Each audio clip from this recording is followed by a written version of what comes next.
Welcome to DY news. అకాల వర్షాలకు తడిసిన ధాన్యం. పిట్ల మండల కేంద్రంలో శుక్రవారం ఉదయం సుమారు 5 గంటల ప్రాంతంలో అకస్మాత్తుగా వర్షం రావడంతో రైతులు ఆరబెట్టిన వడ్లు, జొన్నలు తడిసిపోయాయి. జొన్నలకు మరియు వడ్లకు సకాలంలో లారీలు రాకపోవడంతో ధాన్యం కొనుగోలు త్వరితగతిన జరిగిన లారీల యాజమాన్యం కృత్రిమ కొరత సృష్టించడంతో రైతులు నానా ఇబ్బందులకు గురవుతున్నారు.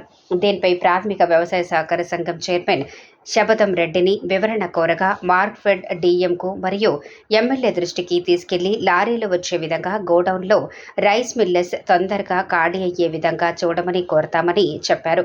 తడిసిన ధాన్యాన్ని రైతులు ఆరబెట్టుకుని సహకరించగలరని కోరారు.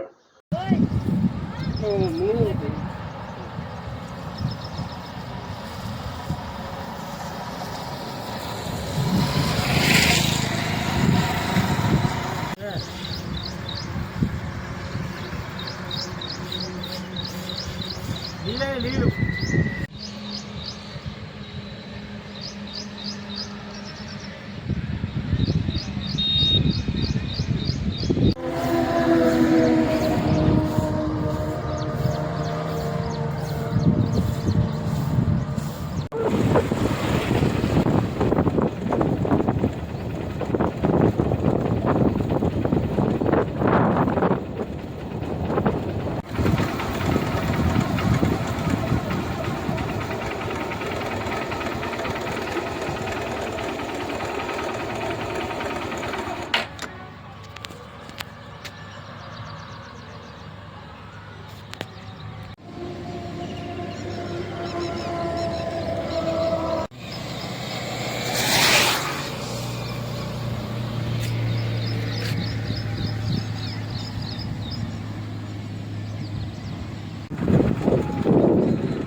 లేటెస్ట్ అప్డేట్ కోసం ఇప్పుడే మా ఛానల్ ని లైక్ చేయండి, షేర్ చేయండి, సబ్స్క్రైబ్ చేసి గంట సింబల్ ని క్లిక్ చేయండి.